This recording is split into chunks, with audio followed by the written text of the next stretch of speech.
ನಮಸ್ಕಾರ, ನಾನು ನಿಮ್ಮ ಪ್ರೀತಿಯ ಸರಳ ಜೀವಿ ಚಿನಾಯಕ್. ಸ್ನೇಹಿತರೆ, 9 ದಿನಗಳ ನವರಾತ್ರಿ ಹಬ್ಬ ಮುಗಿದ ನಂತರ 10ನೇ ದಿನದಂದು ದಸರಾ ಅಥವಾ ವಿಜಯದಶಮಿ ಹಬ್ಬವನ್ನು ವಿಜೃಂಭಣೆಯಿಂದ ಆಚರಿಸಲಾಗುತ್ತದೆ. ಆದರೆ ವಿಜಯದಶಮಿ ಹಬ್ಬವನ್ನು ಯಾಕೆ ಆಚರಿಸುತ್ತಾರೆ ಗೊತ್ತಾ? ದಸರಾ ಹಬ್ಬದ ಮಹತ್ವ ಮತ್ತು ಅದರ ಹಿನ್ನೆಲೆ ಏನು? ನವರಾತ್ರಿ ಹಬ್ಬದ 10ನೇ ದಿನದಂದು ವಿಜಯದಶಮಿ ಹಬ್ಬ ಬರುತ್ತೆ. ಮಾತೆ ಭವಾನಿಯ ಪವಿತ್ರ ಹಬ್ಬವು 9 ದಿನಗಳವರೆಗೆ ಇರುತ್ತದೆ.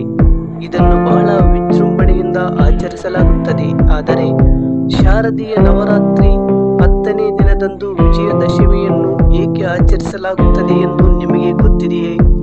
ಗೊತ್ತಿಲ್ಲ ಅಂತ ಹೇಳಿದ್ರೆ ಈ ವಿಡಿಯೋದಲ್ಲಿ ಸಂಪೂರ್ಣವಾದ ಮಾಹಿತಿಯನ್ನು ನಿಮಗೆ ತಿಳಿಸ್ತಾ ಇದ್ದೀನಿ. ವಿಡಿಯೋವನ್ನು ಪೂರ್ತಿಯಾಗಿ ನೋಡಿ.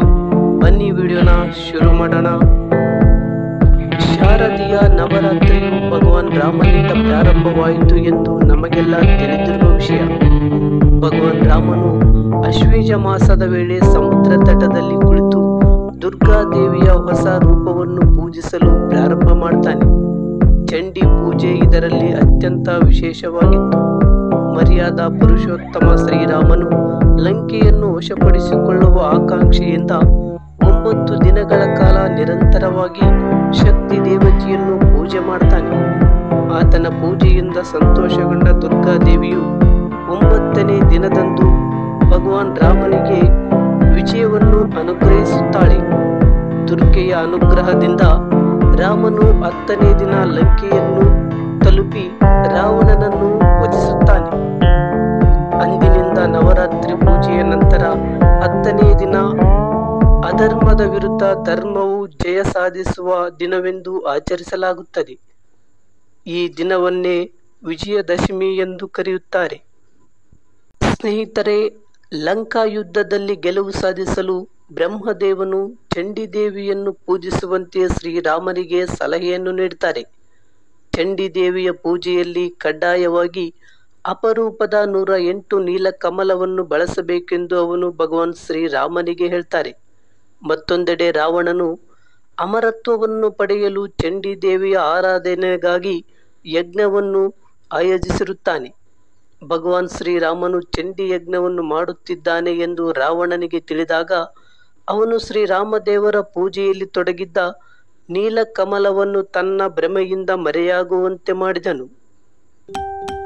ಭಗವಾನ್ ಶ್ರೀರಾಮನಿಗೆ ಈ ವಿಷಯ ತಿಳಿದಾಗ ರಾಮನು ತನ್ನ ಕಣ್ಣನ್ನು ಕಿತ್ತು ದೇವಿಗೆ ಅರ್ಪಿಸಬೇಕೆಂದು ಆಯುಧವನ್ನು ತೆಗೆಯುತ್ತಾನೆ. ತಕ್ಷಣ ದೇವಿಯು ಪ್ರತ್ಯಕ್ಷಳಾಗಿ, ನಾನು ನಿನ್ನ ಪೂಜೆಯಿಂದ ಸಂತುಷ್ಟಳಾಗಿದ್ದೇನೆ ಎಂದು ಲಂಕಾದ ವಿರುದ್ಧ ಜಯ ಗಳಿಸುವಂತೆ ವರವನ್ನು ನೀಡುತ್ತಾಳೆ. ಒಂದು ದಂತಕಥೆಯ ಪ್ರಕಾರ ರಾವಣನು ತಾಯಿ ಚಂಡಿದೇವಿಯನ್ನು ಮೆಚ್ಚಿಸಲು ಆರಾಧಿಸುತ್ತಿದ್ದನು. ಆದರೆ ಪೂಜೆಯ ಸಮಯದಲ್ಲಿ ಅವರು ಸಹಸ್ರ ಚಂಡಿ ಪಾಠದ ಮೊದಲ ಮಂತ್ರವಾದ ಹರಿಣಿ ಎನ್ನುವ ಪದವನ್ನು ಹರಿಣಿ ಎನ್ನುವ ಬದಲು ಕರಿಣಿ ಎಂದು ಓದಿದ್ದರು. ಇದರಲ್ಲಿ ಮಂತ್ರದ ಅರ್ಥವು ಹ ಬದಲಿಗೆ ಕ ಪಠಣದಿಂದ ಬದಲಾಯಿತು. ಈ ಕಾರಣದಿಂದ ತಾಯಿ ಚಂಡಿಯ ತ್ಯಾಗ ಯಶಸ್ವಿಯಾಗಲಿಲ್ಲ ಮತ್ತು ರಾವಣನು ಮರ್ಯಾದ ಪುರುಷೋತ್ತಮನ ಕೈಯಲ್ಲಿ ಹತನಾಗುತ್ತಾನೆ. ಭಾರತದ ಹಲವು ರಾಜ್ಯಗಳಲ್ಲಿ ರಾಕ್ಷಸ ಮಹಿಷಾಸುರನ ವಿರುದ್ಧ ದುರ್ಗಾದೇವಿಯು ಹೋರಾಡಿ ವಿಜಯ ಸಾಧಿಸಿರುವ ಹಿನ್ನೆಲೆಯಲ್ಲಿ ಈ ಹಬ್ಬವನ್ನು ಆಚರಿಸಲಾಗುತ್ತದೆ. ಪುರಾಣಗಳ ಪ್ರಕಾರ ಮಹಿಷಾಸುರನು ಅಮರನಾಗಲು ತೀವ್ರ ತಪಸ್ಸನ್ನು ಮಾಡಿದನು.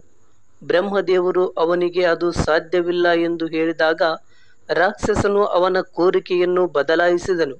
ಬದಲಾಗಿ ಅವನನ್ನು ಕೊಲ್ಲಬೇಕಾದರೆ ಅದು ಮಹಿಳೆಯಿಂದ ಆಗಬೇಕೆಂದು ವರವನ್ನು ಬಯಸಿದನು. ಆಳವಾಗಿ ಪೂರ್ವಗ್ರಹ ಪೀಡಿತನಾದ ಮಹಿಷಾಸುರನು ತನ್ನನ್ನು ಕೊಲ್ಲಲು ಬಲಿಷ್ಠವಾದ ಬಲಶಾಲಿಯಾದ ಮಹಿಳೆ ಜನಿಸಲು ಸಾಧ್ಯವಿಲ್ಲ ಎನ್ನುವ ಕುರುಡು ನಂಬಿಕೆಯನ್ನು ಹೊಂದಿದ್ದನು. ಅವನು 3 ಲೋಕಗಳಲ್ಲಿ ವಿನಾಶವನ್ನು ಮಾಡಲು ಪ್ರಾರಂಭಿಸಿದನು. ದೇವರುಗಳನ್ನು ಭಯಭೀತರನ್ನಾಗಿಸಿದಾಗ ಆಗ ದುರ್ಗಾದೇವಿಯು ಅವರ ರಕ್ಷಣೆಗೆ ಬಂದಳು. ಅವಳು ರಾಕ್ಷಸನನ್ನು ಕೊಲ್ಲುವುದಾಗಿ ಪ್ರತಿಜ್ಞೆ ಮಾಡಿ 9 ದಿನಗಳ ಸುದೀರ್ಘ ಯುದ್ಧದಲ್ಲಿ ಅವನೊಂದಿಗೆ ಹೋರಾಡಿದಳು. ಅಂತಿಮವಾಗಿ 10ನೇ ದಿನದಂದು ಶಕ್ತಿಯುತ ಅಸುರನನ್ನು ಸಂಹರಿಸಿದಳು. ಇದಕ್ಕಾಗಿಯೇ ನವರಾತ್ರಿ ಹಬ್ಬದಲ್ಲಿ ದುರ್ಗಾದೇವಿಯ 9 ಅವತಾರವನ್ನು 9 ದಿನಗಳವರೆಗೆ ಪೂಜಿಸಲಾಗುತ್ತದೆ. 10ನೇ ದಿನ ದುರ್ಗಾ ಪೂಜೆ ಆಚರಣೆಯೊಂದಿಗೆ ಮುಕ್ತಾಯಗೊಳ್ಳುತ್ತದೆ. ಸ್ನೇಹಿತರೆ, ಈ ಎಲ್ಲ ಕಾರಣದಿಂದಾಗಿ ನವರಾತ್ರಿಯ ನಂತರ 10ನೇ ದಿನದಂದು ವಿಜಯದಶಮಿ ಅಥವಾ ದಸರಾ ಹಬ್ಬವನ್ನು ಆಚರಿಸಲಾಗುತ್ತದೆ. ದಸರಾ ಹಬ್ಬವು ವಿಜಯದ ಪ್ರತೀಕವಾಗಿ ಆಚರಿಸುವ ಹಬ್ಬವಾಗಿದೆ. ಸ್ನೇಹಿತರೆ, ಇದಾಗಿತ್ತು ವಿಜಯದಶಮಿ ಕುರಿತಾದ ಚಿಕ್ಕ ಮಾಹಿತಿ. ಈ ಮಾಹಿತಿ ನಿಮಗೆ ಇಷ್ಟ ಆಗಿದ್ರೆ ಲೈಕ್ ಮಾಡಿ, ಕಾಮೆಂಟ್ ಮಾಡಿ, ಶೇರ್ ಮಾಡಿ. ಇಲ್ಲಿಯವರೆಗೂ ವಿಡಿಯೋ ನೋಡಿದ ಎಲ್ಲರಿಗೂ ಧನ್ಯವಾದಗಳು.